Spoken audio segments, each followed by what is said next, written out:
Hey, welcome back to Sit Down, Shut Up, and Hang On. And no, I'm not in my car where I've done all the previous videos in the past. But it's been a while, it's been a minute, and I've had a lot of friends ask me to post an update. I've kept up with some really close friends, etc., but you're here and you're public and you need to know. So let's back up. Found out last year that I got cancer. More specifically, esophageal cancer, adenocarcinoma, and the process at the time was to go and do chemo and radiation and then a surgery. And during the process, I did do chemo. The first drug I had did not work well at all. In fact, it lasted 20 seconds, and I felt like I was being embalmed. You're probably going to ask me what drug that was, and off the top of my head, I can't remember. But then the next drug we tried, which was several weeks later, was, and I'm probably not going to pronounce this correctly, so forgive me, but like Oxalia Platinum. So it's platinum, and so, metal, what's the word I'm trying to come up with that, it's helping this disease. Well, it's just dangerous to your health. Let's just say that the drug is nasty. So I handled it very well. My immune system has been very strong, and I didn't lose any hair, and I didn't get sick. Fatigued and tired and things like that. Those were normal, I think, that people get with cancer, but my immune pretty much fought it and never shot it down. And also went through radiation. In fact, lots of radiation, which you've seen in the previous videos. So anyways, that all happened, and I went to a surgeon, and the surgeon that I went to was in Traverse City. It was a recommended surgeon to go talk to that was a thoracic surgeon, somebody that specializes in esophageal cancer, more specifically esophagectomy.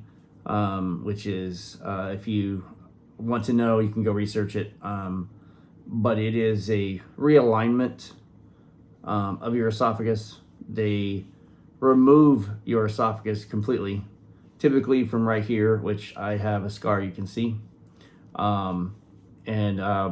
Actually 12 new scars. I got battle scars. They rearrange your anatomy. And you're going to hear me have a little wheezing and wind every once in a while, and that's normal. Don't know when it'll go away, but the esophagectomy is, in a nutshell, they remove your esophagus and rebuild your new esophagus using your stomach. And so in one way, you can just think that your stomach's down here, and they just pull it up, sew it together. But it's much more than that.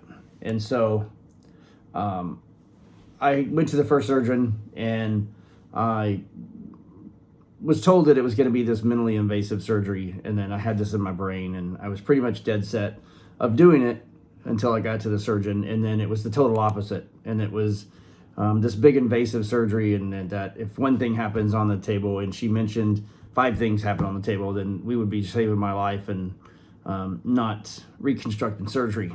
So I pretty much shut that down. Some really good friends of mine, during the process of me, call it grieving, disappointment, I had to come home and I had to think for a little bit. I had to go, what the hell? I'm just don't know what to do. And I decided that that's it. I'm not going to do the surgery. I'm just going to do the chemo and radiation, which I was finishing up, and then that's it. But some really close friends of mine, and their names are Christian and Michelle, had referred me to Dr. Bill, that is with the Mayo Clinic. Well, not really, but he is. But he worked with a product called PDT, which is a photosynthesis technology that's really about 40 years old. While he couldn't do it directly and talk to me, he referred me to Dr. Kenneth Wang at the Mayo Clinic in Rochester, Minnesota. He is from Detroit. and I live in Michigan, up in Gaylord, which is north of that by many, many hours.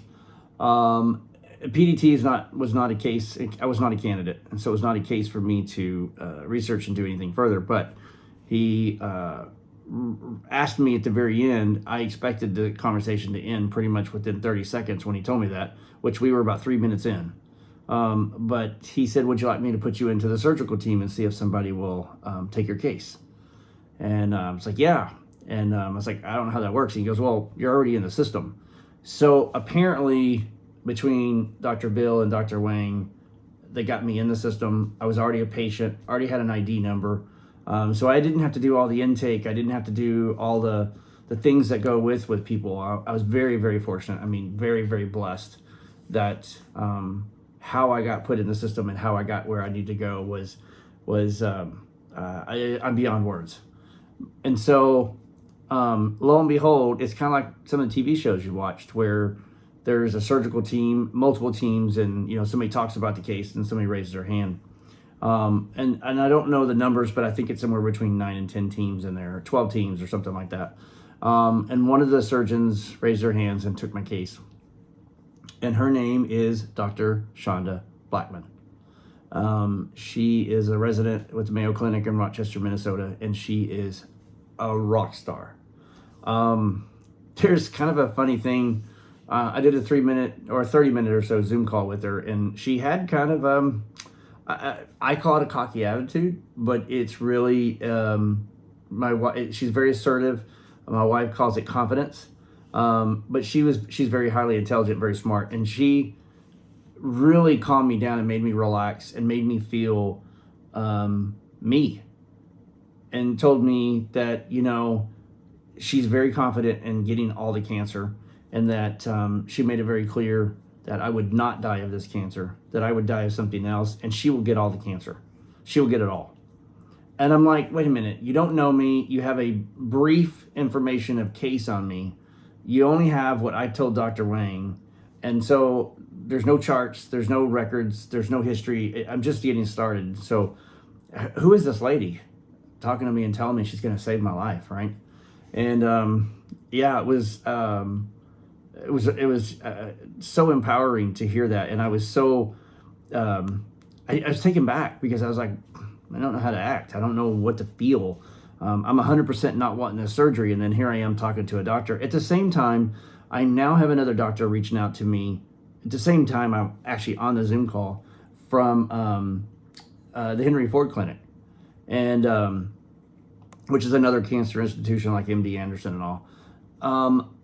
So during the conversation, I'm pretty much still at zero and everything. And then she kind of put me on the spot at the end of the call and just said, "Hey, mind if I ask you a personal question where you're at after we've talked today?" And while I really didn't have a direct answer, I did.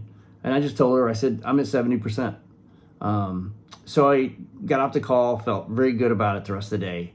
It's one of those empowering moments where you just, you get shit done, you kick ass and take names.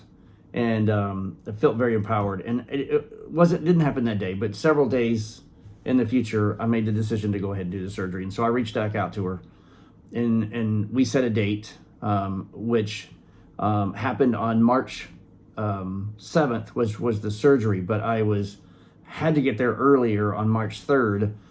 So my wife and I pretty much had to do a lot of things to change our life and get into Rochester. My wife was a rock star. So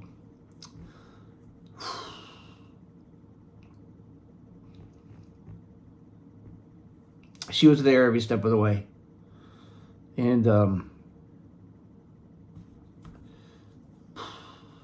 didn't think I was going to get emotional talking to you guys, but cancer sucks. Fuck cancer. That's really what it is. Fuck cancer.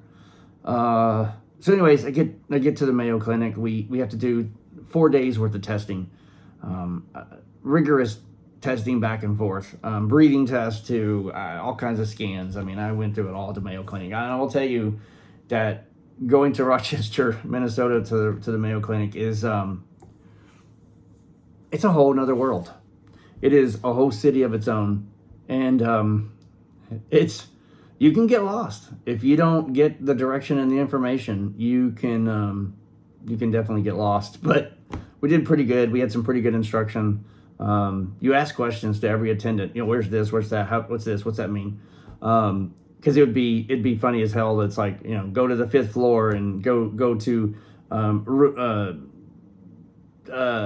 desk 5 and see receptionist C at desk F.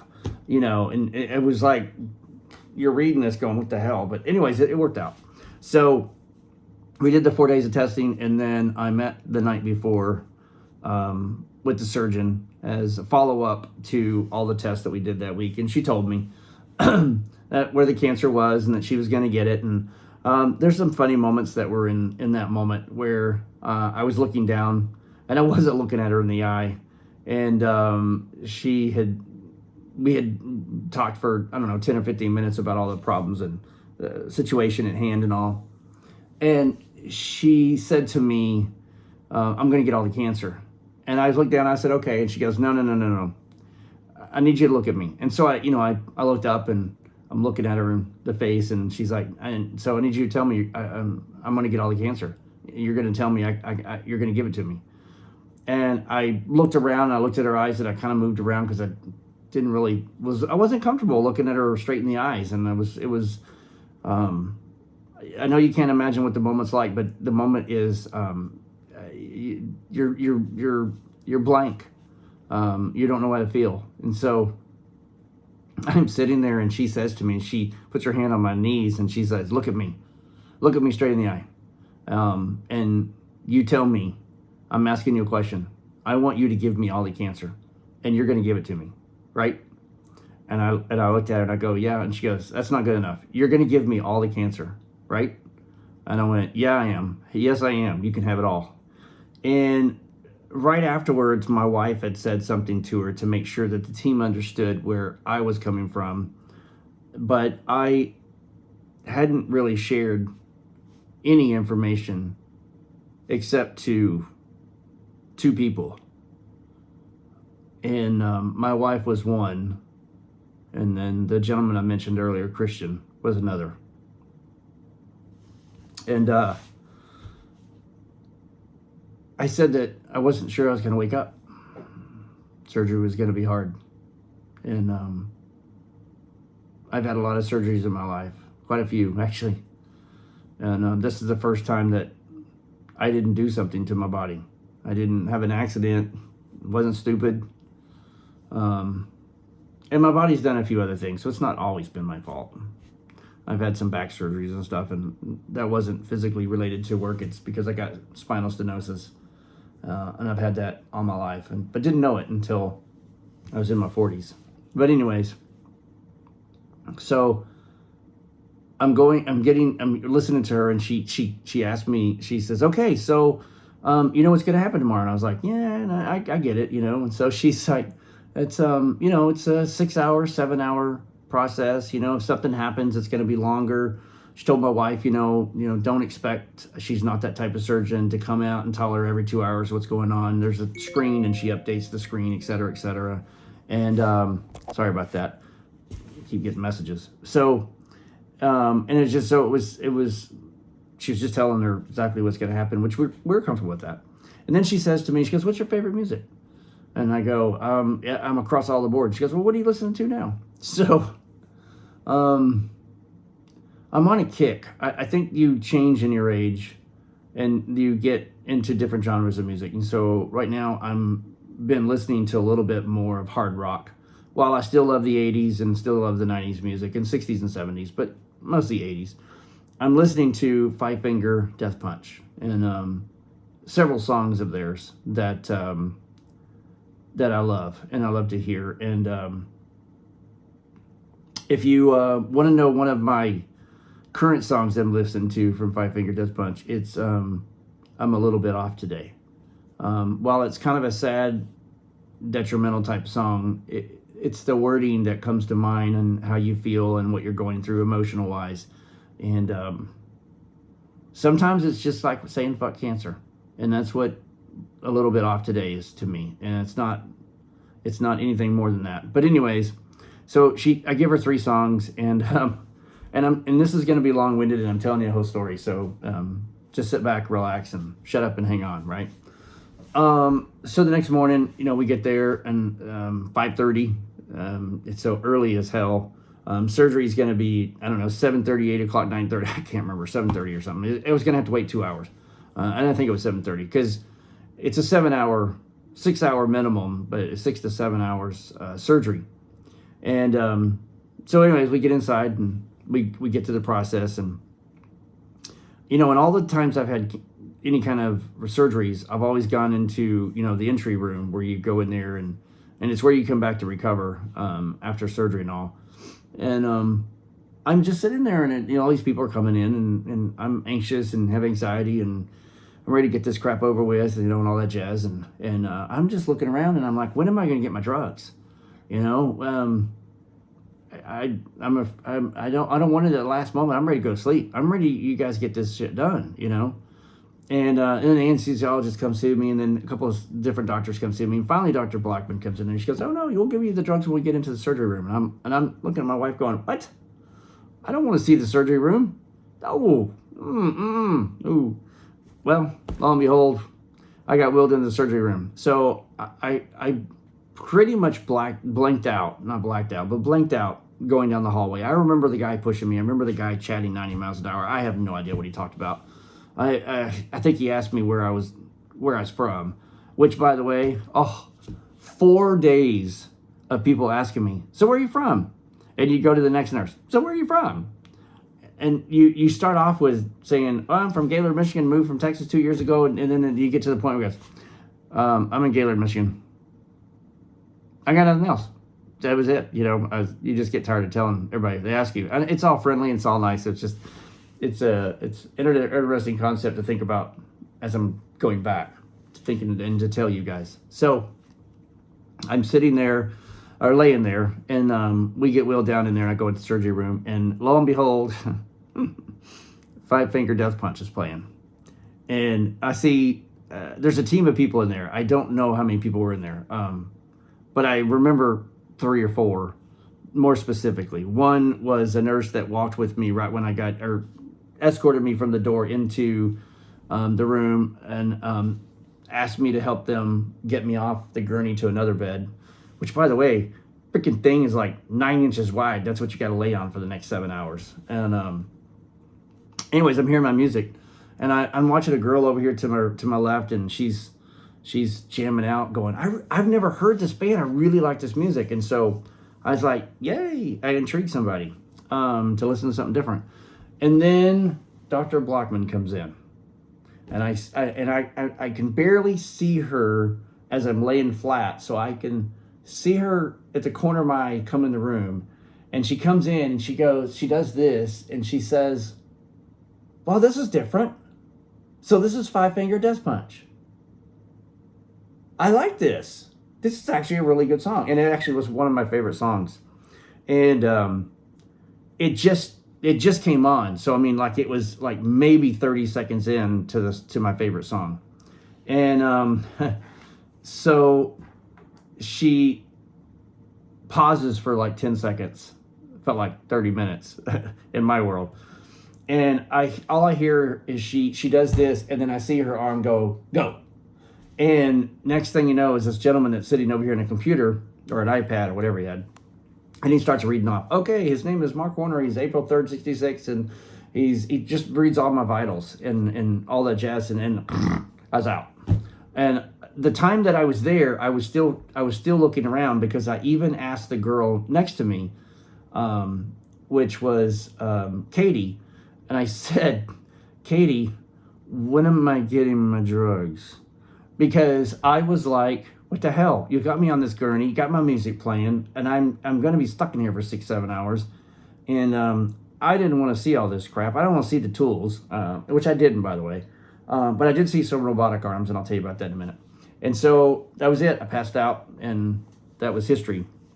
But it was really kind of interesting now that I think about it and talk about the process of that. So Dr. Blackman, she has patents and on some robotic procedures and technology that she has created over the years. So she is, oh my God, she, there's no perfect word.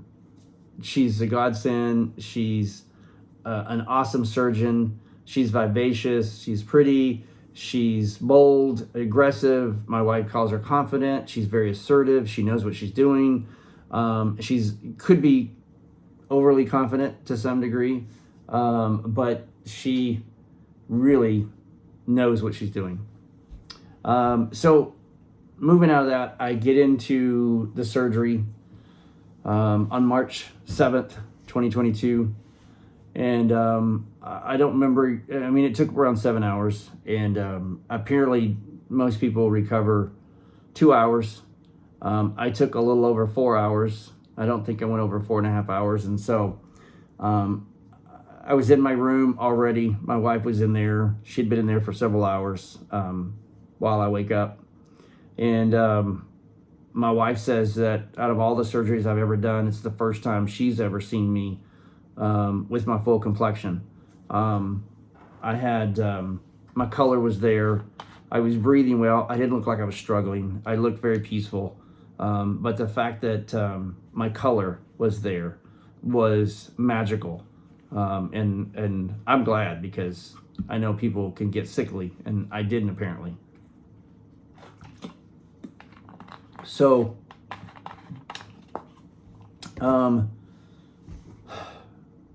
so that night they wanted me to get up and walk, and I fought them, mainly because this was a major surgery, and while there's two different types of process for esophagectomies, one is very invasive and one is minimally invasive, and I had the minimally invasive. So when I say I have 12 new battle scars, this is my biggest scar here that I have, and this is where they cut to go in to replace esophagus. But I've got 12 other holes, or cuts and round holes to some degree, that where they put in a robot or arm or whatever it is to fix what they had to fix. So that night, while I'm in there, I have 5 tubes, one right here on my throat, 2 right here, 1 right here, and I think 1 over here, all pulling out the nastiness drains. It was draining tubes. And then I had a pair of NG tubes, the nasal tubes down my nose, which was hellacious. And while I don't have it in this video, my wife had gotten me something. And at first, I was like, oh boy. But she had gone down to the gift shop earlier and got herself a doll. We'll call it a doll. I know there's another name for it, but a doll. And it's a bunny. And then she realized, I might want one. Or it could be the other way around. I could be wrong. And she got the giraffe, and then I liked it, so then she went and got a bunny. But anyways, I got a giraffe, and I didn't know what to think of it. It just sat next to me, and it's with me in the bed. And then I was struggling in the middle of the night, and I had nobody to talk to. Wife had gone to stay at the hotel. She could have stayed there, but it's very hard for both of us. I can't imagine what it was for her to see me go through it. So we agreed it was easier for her to get a good night's sleep and be there during the day if she didn't stay with me for the night. No reason for both of us to suffer. So I had this little baby giraffe, which was probably about the size of a water bottle, a little bit bigger than that. And I named her Angel. Not for any particular reasons that I can remember, just Angel was there. Oh, if I could tell you that as silly as it is, Angel got me through some dark times. And it really does help to have something there to talk to. You talk to yourself already. I mean, we all do. We're humans. Our brains naturally result to thinking and calculating and analyzing things in our brain, and that's us. But it's really two parts of us, right? There's the physical, and then there's the mental part. And so I'm talking to Angel, and it got me through some tough times. Interesting. The doctors would ask me, "Okay, you're going to take a lap around the room, or lap around the hospital." I'm on the 8th floor, which is an intensive care, and I'm there the entire time because I'm there for 8 days. And so while I'm going through the 8 days, there is all kinds of concerns of things that can happen during the time. And so I'm fighting, the first night with, "Hey, we're going to walk a lap." Well, no, we'll walk 2 laps. Well, we walked 1.5 lap, and then I was done. I was tired. And so the next night, the next day, they got me up and started moving me around, and they were like, "Okay, we're going to take, a lap around." I was like, "Nope, we're going to take 2 laps." Okay. A couple hours later, "Hey, we're going to take 2 laps." "No, we're going to take 5 laps." "Okay, we're going to take, a lap tonight." "Okay, no, we're going to do 2 laps." I tried to do more than what they recommended and what they talked about. You're bored as hell. You're there 24/7 for 8 days. What else the hell are you going to do, right? And I can't eat, by the way. I can't eat. So I do have a feeding tube in.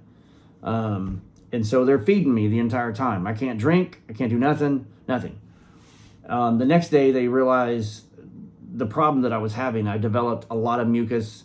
I was coming up with somewhat of a cold, which, by the way, having these huge, not these little micros, but these freaking huge NG tubes going down. You can't breathe through your nose, and then now you need to blow your nose. And so I developed this thick mucus. And so then I had cotton mouth from hell. And so because I was a part of a program called the Merit Program, Merit patients are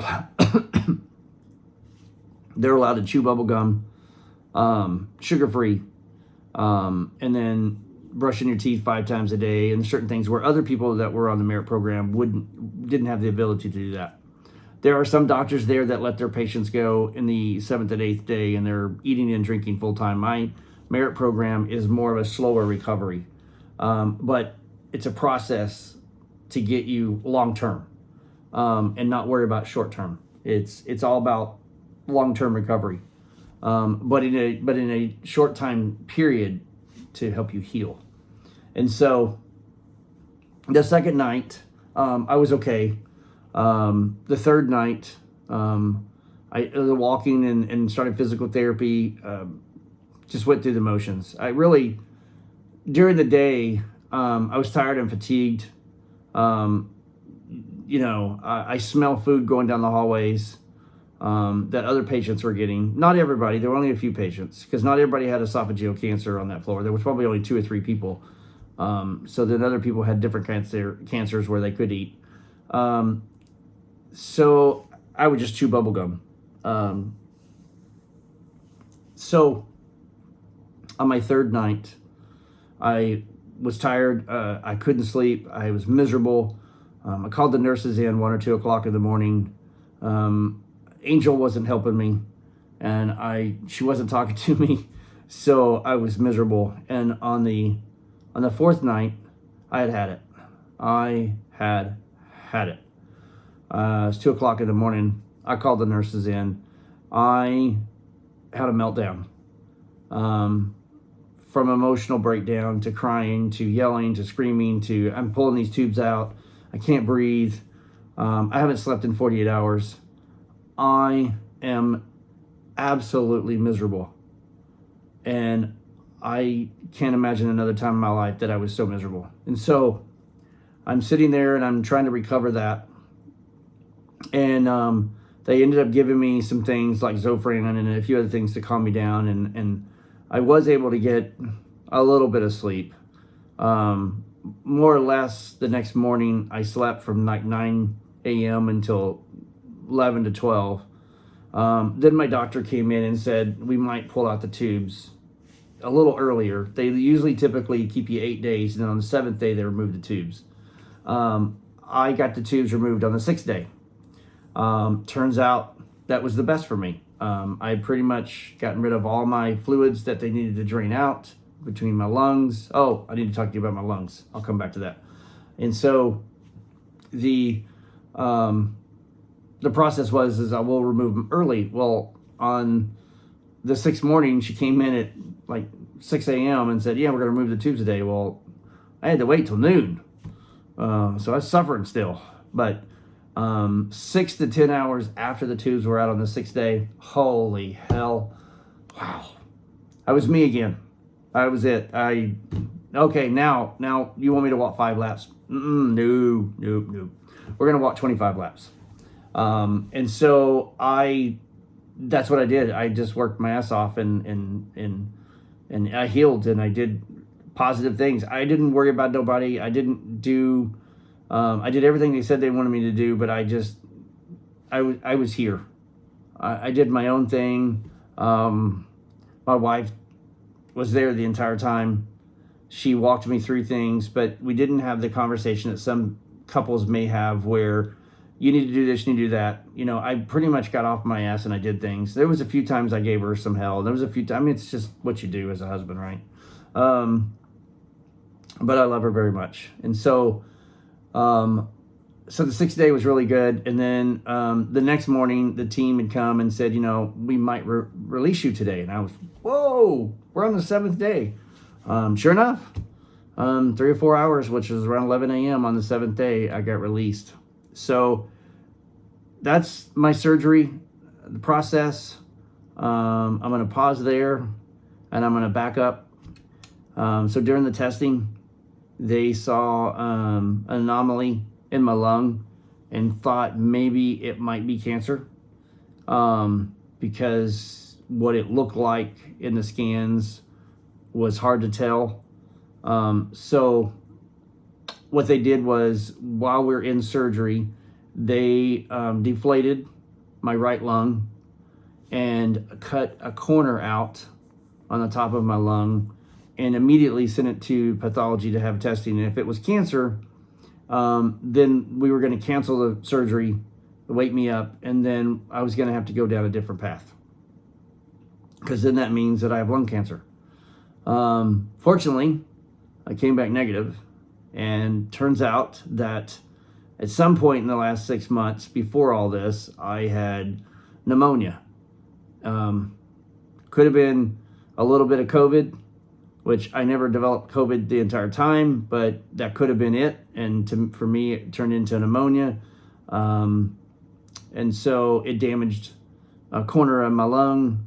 And so they were going to give me some antibiotics. Afterwards, they pumped me with antibiotics during surgery and all to help me start to heal. And then I had it for a day or two while I was in the hospital. So now going back. So, I come home, and we took 2 days to come home because it's a 10-hour drive, and we didn't know how far I was going to be able to drive from Rochester, Minnesota to Gaylord, Michigan.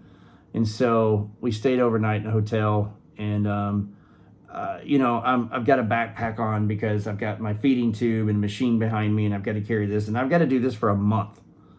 And so for 4 weeks. So I come home, and I'm relaxed the first day. It took me 3 days laying on the couch and watching TV back to back and everything, and just recovering, And on the 4th day, my wife pretty much had it, that I wasn't getting up and doing anything, that I was not doing what I did in the hospital. I became just the opposite. I don't know that I was depressed, but whatever I was going through, I needed to go through it. And she had a meltdown, and it woke me up. And so within the hour, I got my ass up off the couch and I got busy doing things. And we started walking down my driveway, which is a quarter-mile long. So we would walk down there and walk back. So we weren't quite getting to a mile a day for a few days. No water, no food, just a feeding tube for several weeks. I got through 2 weeks, and then somewhere between right at the beginning or the first day or two in the third week, I started getting the hunger pains. And even though I had feeding tube, and even though I had the calories coming in, et cetera, I mean, I'm still chewing bubble gum. I'm sucking on lozenges because I can't swallow anything, can't have water, God forbid any food. And so I finally had it and told her, I said, you got to make me some chicken broth. I got to have something to go down my throat. So I had two tablespoons of it, which that went very well. And by the way, I tried to tell my surgeon, my doctor, when we were in the hospital, I was already swallowing a little bit of water. I know I wasn't supposed to. It can kill you. But I already felt good and felt there. And so we're about 3 or 4 days in, and then I said, I've got to have some substance. So we decided that I would do very light shredded chicken. Like we're talking micro cut-ups of no more than the size of my thumb. You know, we're talking about so small. And very small bites that I could just basically wouldn't have to chew, just swallow. And it went down really good, and I was still doing chicken broth. And so it got down to where I was doing it 2 or 3 times a day, and but still with the feeding tube and all. And then within a couple of days, I started drinking water, but I didn't tell my wife. Oops. And she realized it because she caught me. Oops. But I got tired of the cotton mouth. I got tired of no drinking, no nothing. So that was my 4 weeks. And then I had, and that was really, I didn't have any problems, just fatigue. And then I had to do a 4-week follow-up with my surgeon. And so this is where it gets kind of funny. So we drive all the way to Rochester. I go in and do, and I forget what they call this thing, but it's a test where you drink a barium and 3 or 4 other fluids down your throat, and they watch a live screen of you swallowing. And everything looked good on the pictures. And then several hours later that day, I had to meet up with her, my Dr. Blockman, to go over it. And she immediately asked if she could bring an audience in. These were not doctors, but they were technicians that are watching the procedures. And because I was part of the merit program, it was one of the things that she does with certain people. And so I said, yeah, sure, bring them in. So she comes in, she sits down. She doesn't like to type on the keyboard because it's too slow for her. And she messes up things and all. So she uses a dictaphone that's tied USB to the computer. And so she gets on there and she explains what to the 3 or 4 people I think it is, in the room. And they're sitting on the bed across from me, and my wife's sitting next to me, and I'm sitting here, and my doctor's sitting there. And she gets on the dictaphone and she says, yeah, I'm here with my patient. And then she says, oh, and this is where I got to stop. I got to type his name in because the dictaphone doesn't type the name in correctly, and then I have to go back and spell it. And so then she comes back and she says, okay, so I'm here with the patient, and it has been 4 weeks since he has come in for surgery, and he has not had any water or any food. And I turned, and she looked at me, and she's like, I had a little bit of water. And she didn't hear me say I had food. She just heard me, I had water. And she's like, oh my God, Mark, you could have died. That could have killed you. And then she took a deep breath. And I was like, okay. So the funny part was she turns, she gets on the dictaphone, and she goes, so the patient just explained to me that he cheated and didn't make it to the 4 weeks. And then she goes on and talks about everything. And I'm still stuck on, oh my God. She laughed, and I laughed, but it was, she made this big old thing about cheating. And I'll get back to that here in a little bit as I finish up tonight, rambling with you guys. And so everything was good. Everything's good. And she goes, okay, you can start eating soft foods for a week, and then slowly eat less on your feeding tube. And then, you know, in 2 weeks, you should be able to remove your feeding tube. Well, I pretty much held her on that one. And I didn't have to go back to Rochester. I had another surgeon here, the one that actually found my cancer and did the scope and all last year. I asked her if I could make an office visit and her to remove the tube when I knew I was good. And I was already eating, and so I was already good. In fact, when we left the hospital, I had lunch. Chicken nuggets and stuff like that, just light stuff. And then that night had some stuff, and so I already started eating, but I was still doing the feeding tube. Yeah, all well, came home. 2 weeks later, got the feeding tube removed, and that puts me into April. Right now, it's April 30th. So in the last 4 weeks, I'm learning how to eat again. I'm learning what I can eat. So I've developed a few problems. For the rest of my life, I can't have bread. I can't have rice. And I got to cut out sugar, 100%. But it's unfortunate that almost everything you look at's got sugar in it. So far we have found that anything I do with 4 grams or less of sugar, I'm okay with. But I have a lot of things that are zero sugar. It's hard to find a lot of calories, a lot of protein and fat, but no sugar. Because when they say zero, it removes everything. So I've tried different things that have an alternative to sugar that's in there. And so I've tried those things, and while those are working, it's interesting to go to the grocery store and spend lots of money and try to figure out what foods you can have that is no sugar, right? So everything's been really well up until really this last week, around the 20-something, last 10 days. I am finding out that once or twice a day I was having a hard time swallowing food. So I would eat something, and then I would just take back for your old folks, a swig, and it would help the food swallow. And by the way, that's as much as I can drink at a time. If I drink any more than that and gulp it, then it gets hung, it gets stopped up, and then I can release it.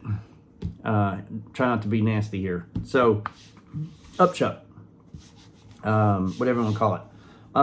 And so, the last 3 days, I have developed this whole time since I started eating food and swallowing, I've developed what I feel like, and it's hard to explain, but it's like the food goes over the corner and then it gets hung right here. And then I have to drink a little bit of fluid to get it to go down. What's really happened is really 3 things. I'm inflamed and my system is irritated, and it hasn't found its way in the new anatomy to process food where it needs to go. And so I probably developed a little bit of acid reflux, which, by the way, is what caused this whole thing. 10 years, 15 years of acid reflux, not knowing really that it was that bad and that I had it, that caused the cancer. So go get checked up. And if you have acid reflux, continue to get checked up. And if you have acid reflux, take something for it, because then you could be just like me and have esophageal cancer because of acid reflux. So there you go. So anyways, now what's happened is, like, for example, earlier today, I had a good breakfast, decent, and then I ate lunch, and then I was getting ready to leave, and I started to snack. So I have to eat every 2 hours. So I'm constantly got water with me, and I'm constantly eating every 2 hours. And really, it's just whatever fits right here in the palm of your hand. And so I developed this, the last 10 days I've developed this I have a cough, and the cough is totally separate. even though it's based on my lungs, it's still redeveloping and going back to normal. So I have taken Tessalon Pearls, but I've already finished that. I might go back on those again, but it helped the cough for a while. But the minute I got off of it, the cough came back. So I've developed this burping sensation where I drink something, and then when it goes down, I have to burp. And then when the food goes down, then I have to burp. And if I can burp before I eat, it actually helps too. But I still have to burp afterwards. And I say burp, it's right then and there. I mean, right after I swallow the food and it goes halfway down, I got to burp. It turns out it's called air fascia.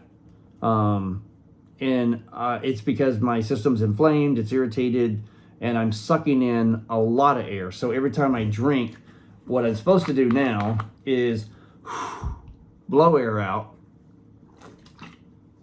swallow without sucking in the air. And then, and so far that's helping. And I was not able to eat the rest of the day. And so therefore around 7 p.m. or so, I finally had a meal and it stayed down and I've been able to drink again, where for hours there, I wasn't able to drink. So they tell me I need to slow down eating, eat smaller, maybe not every 2 hours, maybe every hour and a half, but just eat slower. So I'm working on that. So anyways, that's where I'm at. And that's really kind of get you all caught up. I can't think of anything else I could tell you guys. I have a few friends on Facebook that are going to watch this video, and I know it's over 45 minutes, and I'm sorry, not sorry. But now you get to see my face. You get to see I've lost 30 pounds, but I am very healthy. My immune system fought the entire way. And I went with the positive attitude. Yeah, I had some dark moments and all, but my point is there's a few people that are going to watch this that have cancer. And I remember telling my oncologist many times that don't you think that, you know, somebody going through life happy, exciting, and motivated, you can get through all this. And it's true.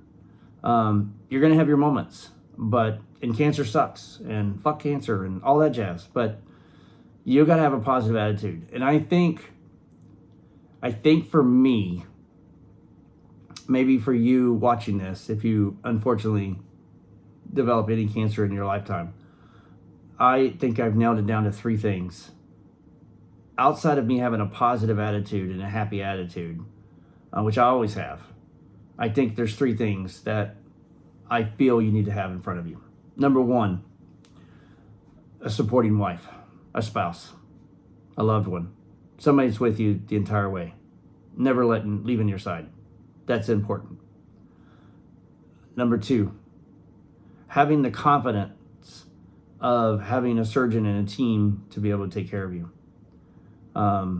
That creates the 2 most important support groups for you. And 3, while some of you may kind of laugh, get your loved one a doll. I would have, before all the surgery, I would have never told you that I had a doll. It's embarrassing and it's the manly thing. But now that I've had the doll, it got me through my darkest times. And while your friends and your family and your people can, sometimes talking to something that can't talk back is huge and empowering. And you can have the most dirtiest and the most nastiest and the most direct conversations, and nobody hears it, but it gets it off your chest. So you got to have the best support group. And I'm going to be very honest with you.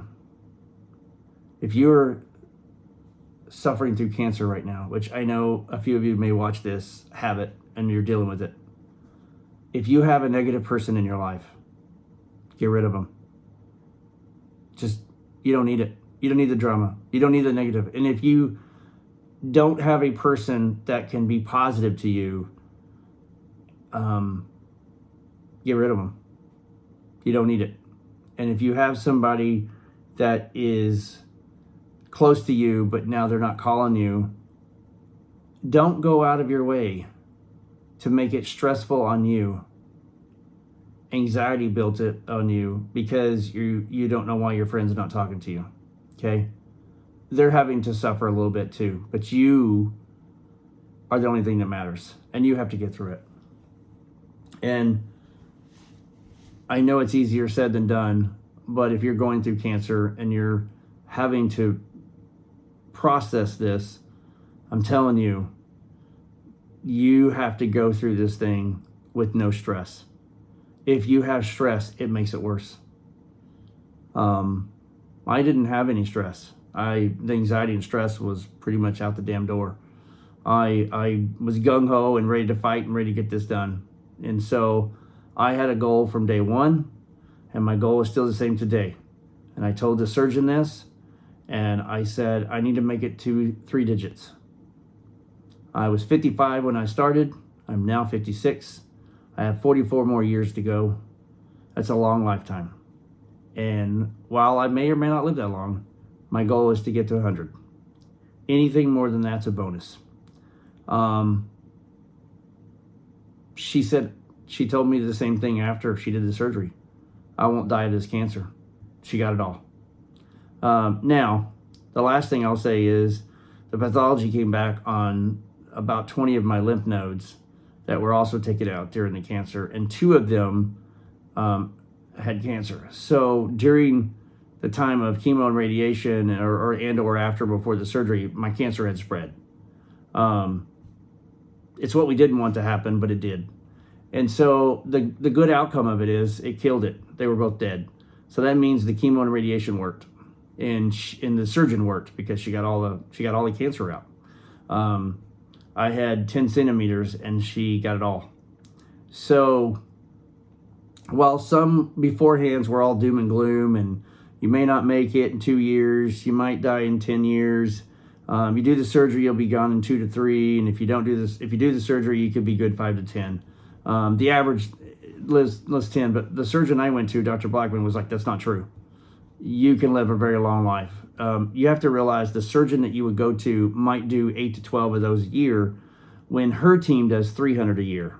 The mortality rate for the surgeon that does 8 to 10 a year is 50 to 70%. And for a surgeon that does it, I can tell you that my surgeon looked at me in the eye and said she can't remember ever losing anybody. One patient 5 years later, for a different reason, but not because of the cancer. So I'm here. I'm here to stay for the next 44 years. My surgeon was awesome, and she's a badass. And I owe a lot to her. And I owe a lot to some really close friends that got me through it, got me through the process, and my wife, which was the biggest support that I had of all. So because of the 2 cancers that were found in the lymph nodes, I'm now starting immunotherapy, OPDIVO. So Opdivo is something that I will take for a year. I've already had my first infusion, and I still have my med port right here. So they go through my med port, and so I can't remember. It's either 4 sessions or 8 sessions every 2 weeks, and then after that, I'll do it every 4 weeks. So I'll do it once a month. So short time of, we'll just throw a number out there, 250 milligrams of Opdivo, and then afterwards I'll use 500 milligrams. So I'm going to get the same dosage. It's just how am I going to react closer up, and then once I'm into that whatever stage it is, then I'll go to 4 weeks. But I'll do that for a year. So it is a very considered light chemo. But what it does, which is interesting, the drug that it does, while it fixes one thing, it's the commercial that you would watch on TV that screws up 49,000 other things. It's the one where the guy talks about, it saves, it's a miracle. And then there's another voice comes on and he reads 90 miles an hour and he talks about, but you could have constipation, diarrhea, call your doctor if you have low blood sugar, high blood sugar, if you're a diabetic, blah, blah, blah. And you're like, well, I don't want that drug. Well, damn it. That's the drug I'm taking. But it is what it is. So I'll do that for a year. But what it does, which is interesting, is it goes in and it goes to the good cells and it says, hey, I need to educate you. I need to train you. There's a bad cell over there. Go kill it. And it's a training drug. So essentially, it just goes and tells the good cells to go kill the bad cells when it finds them. So no big side effects for me yet. If anything, it's rare on a few things. My thyroids could swell up. There's other problems I could have, from constipation, diarrhea, which day do I not have that? Well, that's where I'm at, guys. So now you're updated. I'm glad that you sat down and you shut the hell up, and you hung on with Living Thread to get through 55 minutes of this video post. And sorry, not sorry. I'll start doing more because I want to start talking to people about cancer. I want to start telling people that it really does suck, but you can get through it. And yeah. So thanks for watching.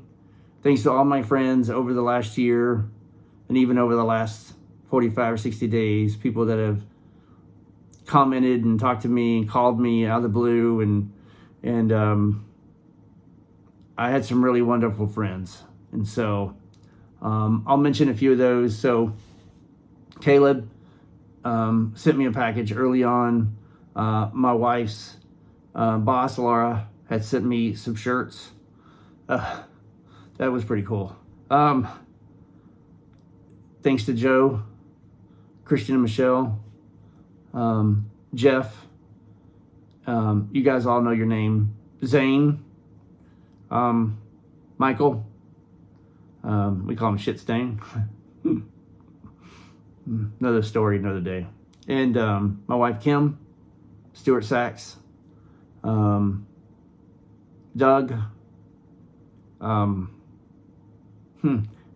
we have a friend that because his name is Mark, he's white Mark and I'm black Mark, but anyways, Mark, it's good to see him. And Eric, Renee, and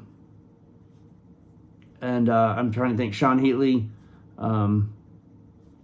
there's just probably other names, my aunt Debbie, there's several of my good friends that have reached out to me, meant a lot to me, and thank you from the bottom of my heart. Peace. Now sit down, shut up, and hang on, because the ride's not over.